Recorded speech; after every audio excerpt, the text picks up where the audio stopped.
Hai Sobat Hikers, balik lagi di channel Libal Outside. Channel ini seputar kegiatan camping, hiking, unboxing, dan review peralatan ataupun produk-produk outdoor lainnya. Nah, di video kali ini saya akan membahas dua lagi perlengkapan hiking yang wajib dan penting untuk dimiliki oleh seorang pendaki gunung. Tapi sebelum saya memulai videonya, saya mau mengingatkan buat teman-teman yang baru bergabung di channel ini, jangan lupa subscribe dan aktifkan lonceng notifikasinya biar kalian tidak ketinggalan update video-video saya yang terbaru.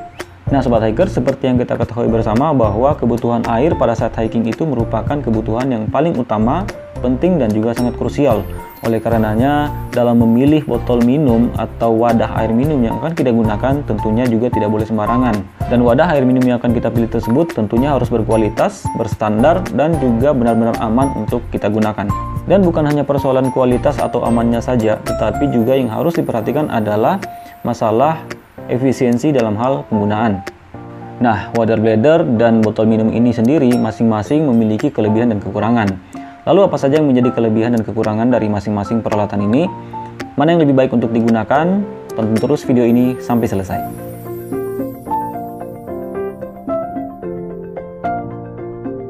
Nah, yang pertama adalah masalah keseimbangan beban. Untuk masalah keseimbangan beban, water bladder lebih unggul dibandingkan dengan botol minum. Karena dengan menggunakan water bladder, beban yang dibawa menjadi lebih stabil atau ditopang lebih sempurna karena berada pas di bagian belakang punggung keril. Nah, kebanyakan keril pada umumnya itu kan ada slot khusus yang disiapkan untuk tempat penyimpanan atau menggantung water bladder, dimana dengan menggunakan water bladder ini, beban yang kita bawa itu menjadi lebih seimbang. Dan bentuknya yang berubah-ubah karena dia berbentuk fleksibel seperti ini, itu akan mengikuti kontur dari keril ketika dalam perjalanan. Bahkan sekalipun isi air dalam water bladder ini berkurang, dia tidak akan mempengaruhi keseimbangan beban. Sedangkan pada botol minum, selain bentuknya yang kaku seperti ini juga memakan tempat jika di packing di bagian dalam keril, sehingga penempatan dari botol minum itu pada umumnya diletakkan pada bagian sisi keril, baik di kiri maupun di kanan. Nah, yang jadi masalah adalah itu akan membuat beban menjadi tidak seimbang dan akan menjadi PR bagi kita untuk menyeimbangkan kedua sisi tersebut. Apakah kita menyeimbangkan dengan beban yang sama atau kita menggunakan dua botol yang sama dengan ukuran yang sama. Lalu yang kedua adalah masalah manajemen air. Untuk masalah manajemen air, botol minum di sini dia lebih unggul dibandingkan dengan water bladder. Dengan menggunakan botol minum, lebih mudah menentukan intensitas penggunaan air selama dalam perjalanan atau dalam melakukan pendakian, dan umumnya kita akan lebih hemat menggunakan air dibandingkan jika kita menggunakan water bladder. Sedangkan pada water bladder, manajemen air akan menjadi kurang efektif karena posisinya yang berada di dalam keril dan tidak langsung terlihat, sehingga kita tidak bisa mengetahui berapa banyak sisa air yang masih ada dalam water bladder. Lalu yang ketiga adalah mengenai akses minum.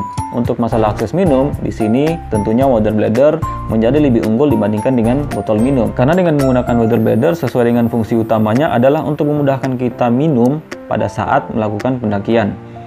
Cukup dengan menarik selang, kemudian kita buka kerannya, lalu kita sedot.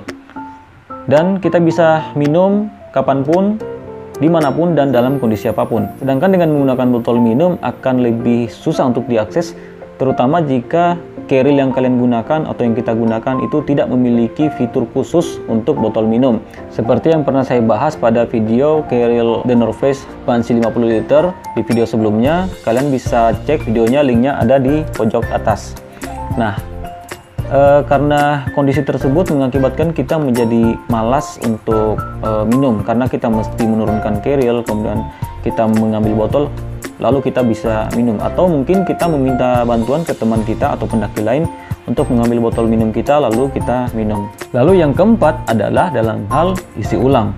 Untuk masalah isi ulang, botol minum menjadi lebih unggul dibandingkan dengan menggunakan water bladder.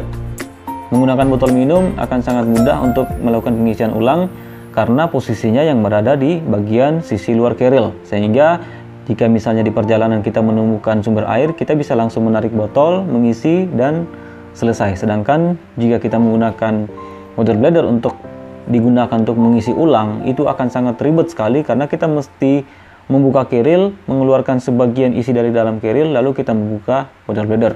Apalagi jika water bladder yang kalian gunakan itu tidak memiliki akses quick release pada bagian selangnya. Lalu yang berikutnya, yang kelima adalah dalam hal perawatan. Untuk masalah perawatan, water bladder menurut saya di sini sedikit lebih unggul dibandingkan dengan botol minum. Karena dengan menggunakan water bladder, aksesnya itu kita bisa memasukkan tangan kita sampai ke dalam. Nah, jadi tangan kita itu bisa masuk sampai ke dalam. Di samping itu, selangnya ini atau bagian partnya ini bisa kita ganti atau kita beli yang baru, tentunya dengan jenis atau tipe yang sama. Sedangkan botol minum sedikit lebih susah dalam hal perawatan karena kebanyakan botol minum itu lubangnya itu kebanyakan lebih kecil sehingga tangan kita itu tidak bisa masuk ke dalam. Untuk membersihkan bagian dalam itu kita mesti menggunakan alat bantu. Lalu yang keenam atau yang terakhir yang akan saya bahas di sini adalah masalah risiko kebocoran. Nah, untuk risiko kebocoran menurut saya botol minum lebih unggul dibandingkan dengan water bladder. Jika terjadi kebocoran pada botol minum, itu akan bisa kita deteksi sesegera mungkin karena letaknya yang ada di bagian sisi luar keril. Kebocoran itu bisa terjadi karena mungkin ada benturan atau mungkin kita terjatuh dan sebagainya.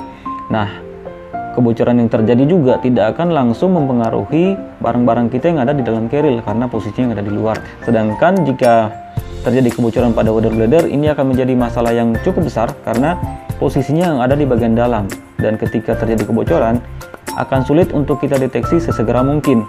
Dan tentunya jika terjadi kebocoran pada water bladder itu akan membahayakan atau akan membasahi barang-barang kita yang ada di dalam keril.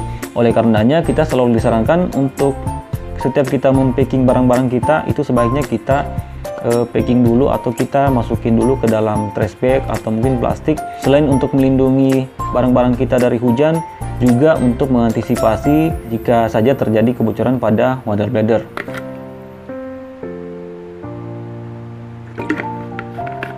Nah Sobat Hikers, itu dia beberapa kelebihan dan kekurangan yang dimiliki oleh botol minum dan water bladder.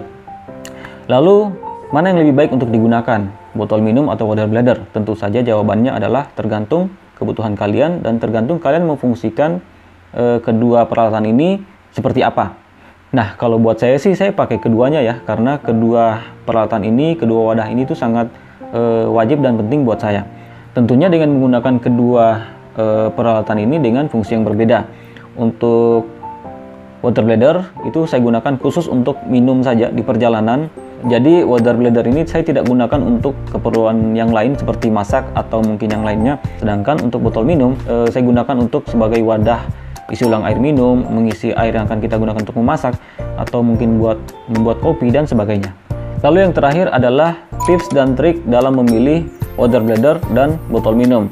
Yang pertama untuk water bladder, tips saya adalah kalian membeli water bladder dengan kualitas yang baik agar lebih aman dan tidak gampang rusak atau tidak mudah bocor. Nah kebetulan untuk water bladder yang saya gunakan di sini adalah yang mereknya Onigi. Nanti buat teman-teman yang minat bakalan saya cantumkan link pembeliannya di kolom deskripsi. Dan ini adalah yang varian premium. Lalu yang berikutnya dalam hal pengisian, sebaiknya kalian memperhatikan batas maksimum pengisian pada water bladder kalian.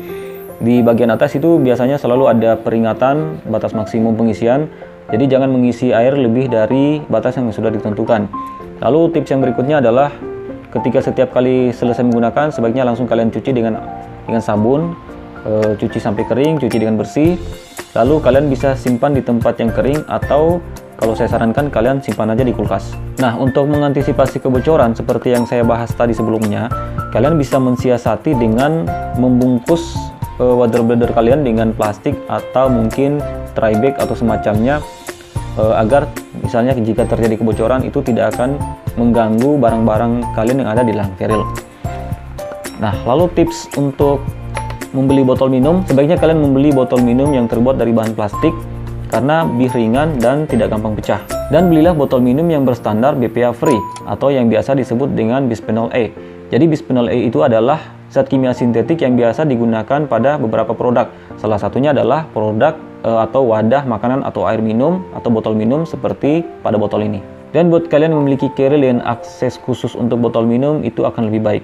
Dan yang terakhir adalah sering-seringlah mencuci botol minum kalian setelah digunakan untuk menghindari bau yang tidak sedap atau untuk menghindari lumut atau jamur, sehingga botol minum kalian itu selalu aman untuk digunakan.